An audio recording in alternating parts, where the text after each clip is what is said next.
Hello and welcome to Strange Stuff. My name is Andy. And I'm Mark.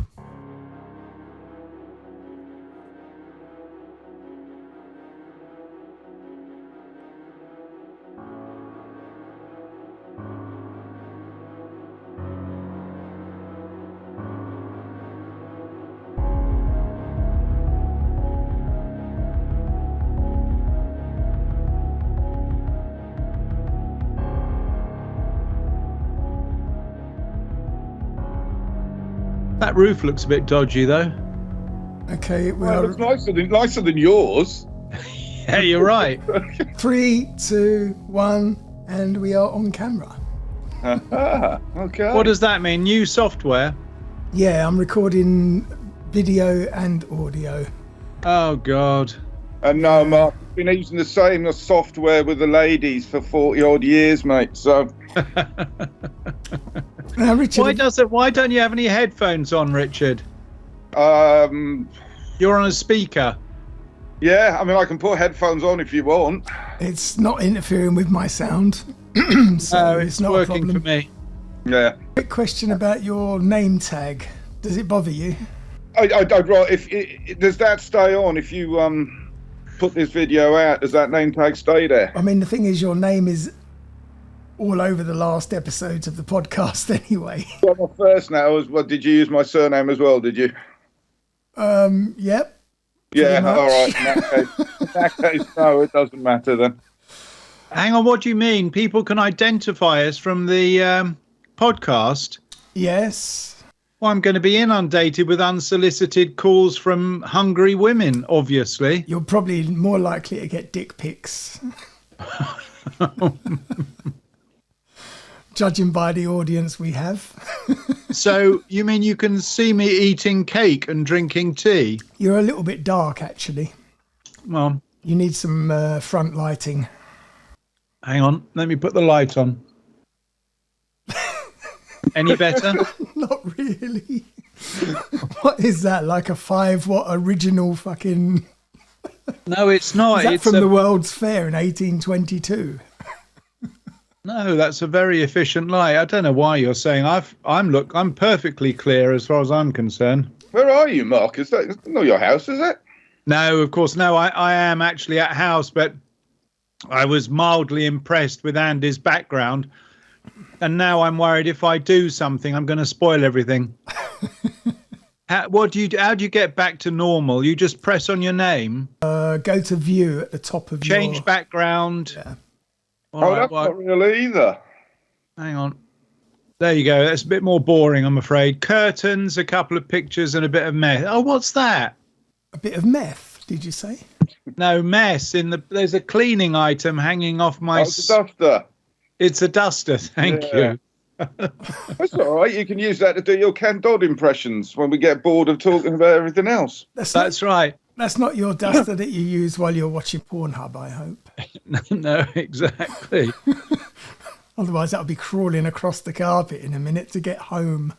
I can almost guarantee you that this video is never going to be published anywhere on the basis Andy is actually wearing a Minions onesie. Yes, I am. So I've seen him wear worse in public, so you're all right.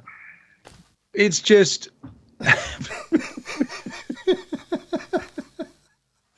It's just class, I know. Not everyone can do it. It's lucky you fit into children's sizes.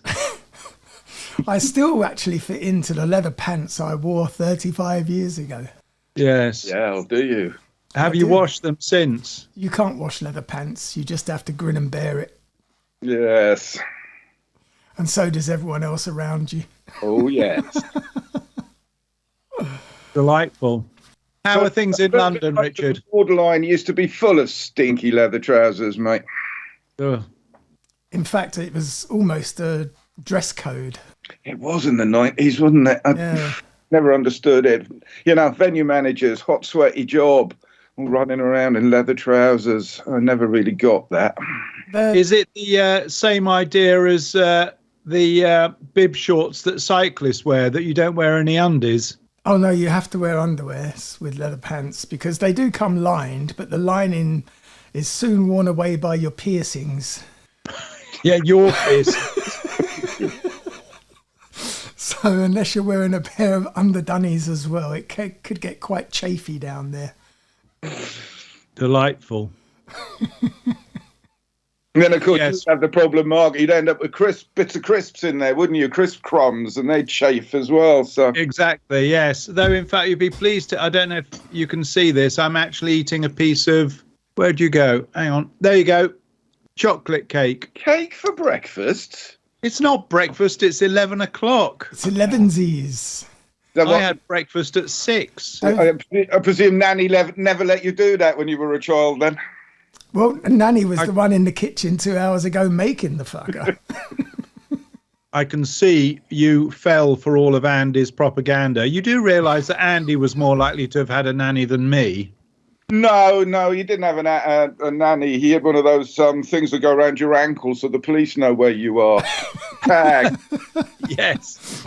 Well, that's like a nanny, isn't it, to make sure you behave? Oh, absolutely.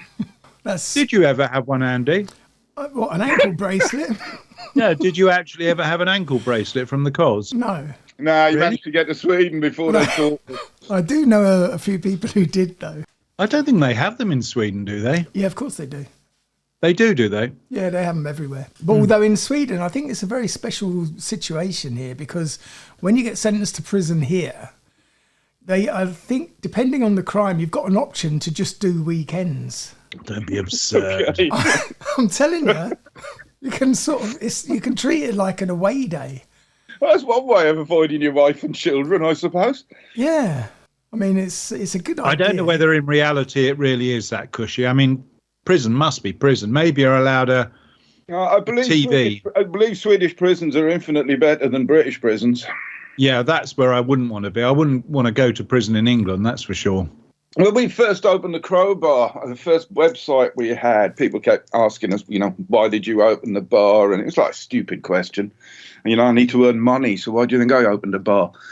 But on the website, we took a load of mug shots, and we actually set the website up to say that we were all Swedish, and it was the Swedish government rehabilitation program, and that we'd been sent to run this bar rather than go to prison. And you'd be amazed how many fucking idiots believed us.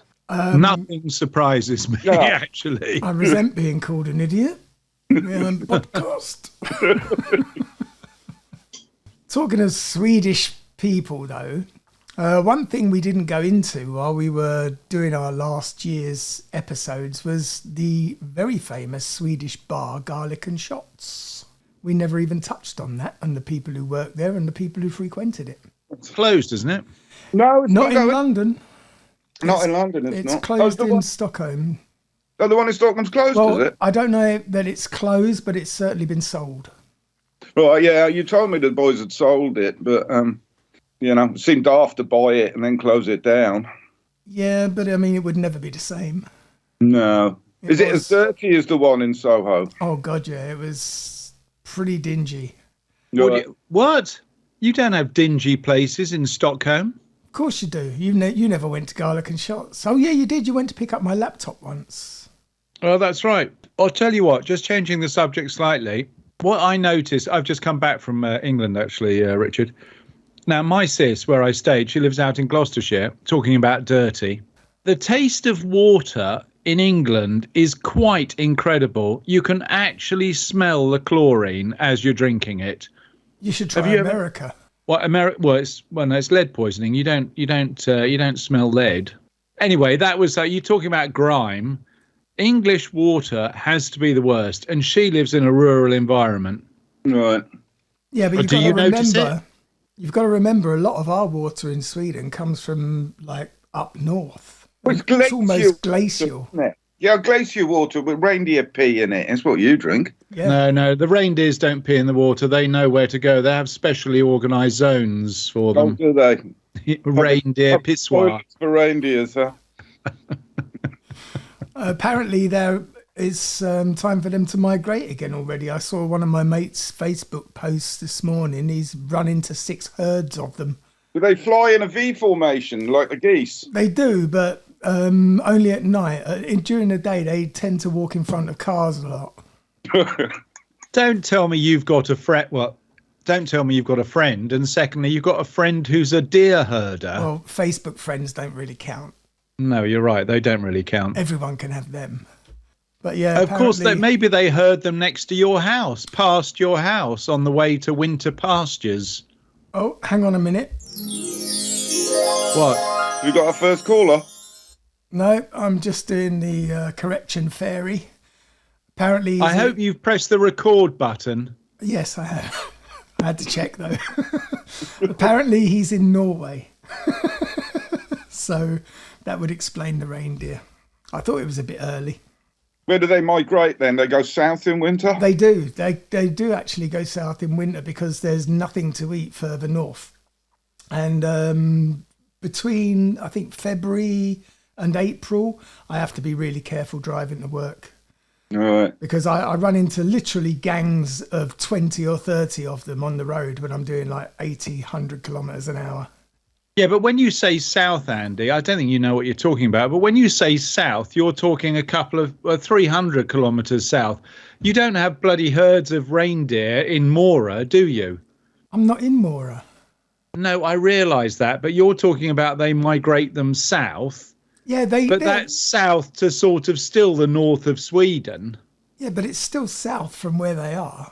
I think it's still covered in snow. It's just not as cold. I imagine they're just getting away from elf press gangs, trying to force them into pulling sleds for Santa. Probably. Yes, you're right. In fact, is that place near you, the Ice Hotel? What? Is that in Skellefteå? The Ice Hotel? No, that's miles further north. Is it? I think it's in Luleå. Uh-huh. All right, maybe. I don't know. I mean, yeah, have you been there, Richard? No. To the Ice Hotel? No, I grew up in Wales, Mark. I have no desire to sleep on ice and all of that. I mean, I've had my fill of freezing cold weather. Thank you very much. Well, in fact, I've had family members who've been, and it is a good laugh. I mean, they said it was worth the trip, but what you don't realise is you actually only spend a night or two sleeping on the reindeer skins on ice, and the rest of the time you're in the Ice Hotel motel, which is just like any other motel in the north of Sweden. It's not very exciting, but it's a bit of a laugh. I don't think I'd be bothered to go up there, but I suppose that's a way of extra monetization. If you can fool people into coming for a 2-week vacation, give them 2 nights in the Ice Hotel, then you can keep a big turnover. Well, here's a concept for maybe it actually exists in London. The Ice Bar in Stockholm is very successful. So what they did as a spin-off from the Ice Hotel, they opened I think there might be 1 or 2 of them now in Stockholm, ice bars. And the concept is that, it sounds ridiculous, you keep the bar bloody cold and they give you fur coats to put in as you come in. And obviously you're drinking vodka out of frozen glasses, not glass glasses, but frozen clumps of ice. It's very popular. You must have been there, Andy, to the Ice Bar. Nope. Really? Yeah, I don't really drink. Yeah, of course you don't. Sorry, I forgot. No, it's right next to the central station. It's just behind the central station. I wish to correct you slightly. Well, you may not have been to the Ice Hotel. I have seen you in an ice machine. Oh, that's true. I've been in more than one. You have been in more than one, yes. What, someone smashed your head into the ice tray of an ice machine because of your misbehaving? Last night before Christmas at the borderline, and one of the staff said to me, where can we take Christmas photos? We've taken photos everywhere in this place. And I said, yeah, I think everywhere except inside the ice machine. And then I got on with my jobs, cashing up and all the rest of it. And then I looked at the CCTV and I thought, what the hell is that outside the back door? So I went up and looked, and it was a huge pile of ice cubes. So I go backstage to find him and about 6 of my staff all squashed themselves into an ice machine. It was a fairly big ice machine, but they've all squashed themselves inside it to take their Christmas photo. Well, this was such a riotous laugh that we then did it with Break for the Borders ice machine. And then One of my bartenders persuaded one of the bars around the corner to let them go and do it there, and they broke the ice machine. So that was the end of the ice machine tour. We had big plans for the ice machine tour because we had a list of about 20 venues and bars, and we thought if we can do all of them, we wouldn't make any money out of it or get any sponsorship, but we would get 20 beers. And a tour T-shirt. Yeah, obviously. So how big were these ice machines? I mean they must have been bloody big if you could actually crawl into one. They're like chest freezers, but taller. Yeah. I mean, the bin on ours must have been 4 foot long by about 3 foot wide by about 3 foot deep. All right. Enough to get 6 people in there. With your leather trousers on as well, Andy. They must have shrunk after that, didn't they? No, you're mixing up my leather pants with cotton. I certainly wouldn't have wanted to buy a drink after you lot had been in there, that's for sure. Well, we didn't advertise it to the public. No, I realise that. It wasn't put on any of the flyers. Oh, dear. Yeah, the ice bar. Never been myself because I'm not a vodka drinker. See, I don't think that would work in London because nobody'd be happy about fur coats. You'd have a load of people outside Can you objecting, imagine? screaming, and generally getting quite upset about it. You're probably right because, in fact, I have a feeling that you only spend about half an hour or an hour in there. It's like, just sort of some theme thing to do. And the Swedes being quite well disciplined, if you go in for half an hour, the light comes on and they all trek out. Whereas in London, there's no way that you would get people. You're half hour's up, mate. Come in number 27, take your coat off and go. You wouldn't have many fur coats left at the end of a session either. That's for sure. Okay. There'd be a lot of people on the number 27 back to Camden Town wearing their lovely new furs. Oh, dear. I'm going to do a search while we're talking because I'm pretty practiced at that now. Oh, shit, I've just turned it off. Here we go. Ice bar. Let's see how many come up. Have you got a bar at the moment, Richard? You were talking about maybe sort of starting something. No, I'm not having a lot of luck. If I wanted to go to Putney, I could probably have a chain of bars in Putney. It seems that outlying areas of London, there's tons and tons of property going, which suggests that business is not particularly great. But the West End is a shambles. Is it? Yeah, I mean half of it's a building site. So I can't understand it. And I don't want, I put up with Crossrail for getting on 12 years, Crossrail, and then the redevelopment of the old Foyles bookshop site. Which made my life a nightmare. So I don't want a bar next to a building site. No. And generally, it's it's changed 20 years, obviously, since I dealt with, landlords and landlord companies. And they all seem to have this vision at the moment. One of them told me that London or the West End was going to be the new Singapore. Quite how he managed that or imagined that to be the case, I don't know. But they all... You'd obviously never been to Singapore. Singapore is basically an office block, isn't it? Yeah. See, a lot of the problem now, though, is because I was talking to a guy and he was like, saying, you and I, Rich, we know that Soho needs dive bars, little places, independence. It's what it thrives on. But you try convincing, Chinese billionaires that that's what they need to be renting to. And they're not having it. They want chain bars. They think that there's, financial security in chain bars. And nobody seems to want independence at the moment. Well, we need to get rid of the Chinese billionaire property owners who have taken over most of London. They started in Belgravia with the Russians, and now it seems like they're taking over everything. Yeah, it does seem that way. And, everything's owned by vulture funds or, as I say, overseas investors. And, and just a final nail in the coffin, I suppose, a lot of the privately owned properties in Soho, people got such a scare over COVID and lost money and this, that and the other. So a lot of those have sold now. So those few that were left, still, 2 or 3 properties here and there, their grandfathers had bought after the Second World War. They've all gone. So it is all, large corporations, vulture funds and overseas investors. And I don't quite understand it and why you'd want to invest in property in an area and then make it an unattractive area for people to go to. Doesn't make a lot of sense to me, but Yeah, no, I'm not a Chinese billionaire, so I don't know how they think. I think all they're interested in doing is parking their money. Yeah. They're not in London to make money. They're in London to park their money. Right. And as long as they can get it out, Yeah, they're all right. But I find it quite incredible. In fact, I don't know if you know, but Andy and I, amazingly, used to work in exactly the same building. yes, we discovered this last time we were talking.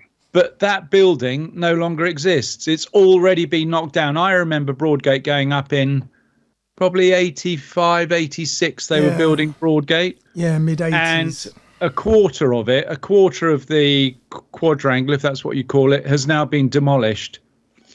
And they've already replaced it with something bigger and better. Yeah. It's just insane. Yeah, it's getting ridiculous. I mean, where I was, well, above the borderline, Andy. I will be back in a second. I just heard my phone going off. I need to check it. Well, get your priorities right, you bloody idiot. I can edit the fuck out of this. Yeah, exactly, if you knew how. But yeah, I don't understand it, because it was 2 years ago I went back to the city. It's still a mass of tower crane. What do you call them? Construction cranes. Mm-hmm. But who's going to use all this office space in the city? Yeah, so they're putting above the borderline. There was 4 floors of office space. Yes. When I was still there, only one of them had offices, people working in it. The other 3 were empty. And then some company announced that they were adding an extra 4 floors of office space on top. So the borderline's gone anyway, but there's no bar there at the moment, and it's cranes everywhere, and they're building this extra 4 floors of office space. And I went to their presentation thing, and I was talking to one of the guys. I said, "But there's tons of empty office space everywhere in the West End. Why are you building more? You're not going to get, who are you going to rent them to?" And he said that wasn't their thing. They got paid to build it. Yeah. What happened after that? They didn't give a damn. So they were, quite happy to build these things. And if they sit there empty and fall down, ultimately, they don't care. They've made their wedge and they've legged it. I'll tell you who ultimately will buy it all. When the penny drops that there aren't actual workers who want to work in an office in the centre of London anymore, you can bet your life it's the taxpayers who are going to... Oh, yeah. Pick up the cost of everything. The government's going to introduce some law and basically nationalise London office space. I know a lot of it has already been turned into accommodation. Yeah, well, that's what they need to do. Yeah. Yeah, but it won't be affordable accommodation. No, you're right. Oh, God, no. No, it's going to be stupid, ridiculously expensive, and nobody will live there. And nobody will want to live there anyway, because, they wiped out everything in Soho and the West End that was worth living there for. It's I was up there the other day, there's KFCs and chicken shops. There seems to be an obsession with chicken shops. I know you love a KFC. I can't knock a KFC. No, I know, but Oxford Street isn't the place for things like that. No, the one on the end of Tottenham Court Road was enough. Yeah. But no, it's just chicken shops and chain bars everywhere, and the usual chain bar attitude. We're here, we're open, but don't expect any decent service from us because we don't give a shit about you. And also, our bar staff get paid fuck all, so they won't give a toss either. Yeah, indeed. So I was very saddened walking around the other day to see what they've done to it. They're trying to homogenise it like they have everywhere else, and the way they're going at the moment, they're going to succeed, and then the West End will just be tourists, just another shitty town centre designed for tourists, and the locals will have gone somewhere else. Yeah, the same that's happened everywhere. Yeah, but it's just that. It started off with, as I say, Belgravia. That was the target of the Russians and the Chinese. But now they're slowly taking over everywhere, the foreign ownership of property in London. And soon there won't be any English. I'm not from a racist. I don't mind people who work their arse off to afford to buy decent property. But what I do object to is black money or dirty money coming into London. They've got no interest in the community. As I say, they're basically just parking their money or laundering it. and in doing so, completely eliminate the culture. It's gone. It is disappeared, and not through hard graft, just through criminal activity. And that's got to be wrong. Oh, yeah, of course it is. Absolutely. But, we have a criminal government. So. No, you're right. Absolutely. I imagine that most of those Russians oligarchs drink in the same gentlemen's clubs as our esteemed leaders do. Well, we know they do. And in fact, some of them even get put into the House of Lords. I was trying to remember his name the other day. Who is that Russian whose father was a KGB officer? Levinchenko, or is that the one that got assassinated? Levinsky or something. No, that's the Ukrainian fellow. Anyway, there is a Russian in the House of Lords, and he was the one that I think he was the one that paid 120,000 to have a game of tennis with Boris Johnson or something stupid along those lines. Okay. Waste of money. Oh, no, that was just the start of it. That was nothing compared to the amount of money he's pumped into the Tory party. I mean, I'd pay 120,000 to chain Boris to the net and shoot him with one of those tennis ball firing machines. Exactly, with a big target on his body. Yeah, while the rest of us sit around drinking cocktails and laughing our asses off. I think you're being far too gentle on him. No, you're right. That's just the beginning. And I also wanted to give him the death of 1,000 Freezy Pops. Hanging from the ceiling next to a large chest freezer with 1,000 of those, foot-long Freezy Pops, and just start with the first one and beat him endlessly until it breaks and get the second one. And then I thought we were talking insertion and just wait till it melts and then put another one in. Nah, just keep slapping him. Can you imagine, the little edges on those things? Oh, the paper cuts would be. Oh, yeah. No, getting whacked by 1,000 of those things and then left for the bees and the insects. But there's no bees left because the murder hornets have got them all. Yeah. No, they haven't. They're used in avocado production. What, the murder hornets or the bees? No, the bees aren't the bees. Don't they ship thousands of bees over to not impregnate the avocado, but fertilize them? Pollinate. Yeah.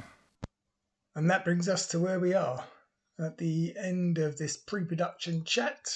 As you're probably aware, we go straight into our episode, which you can see on the Patreon. Hope you enjoyed it. I don't know how interesting it is, but it gives you an idea of what happens around these here parts when we're recording. We tend to go off on all sorts of tangents and talk all sorts of nonsense. But anyway, this is how we roll.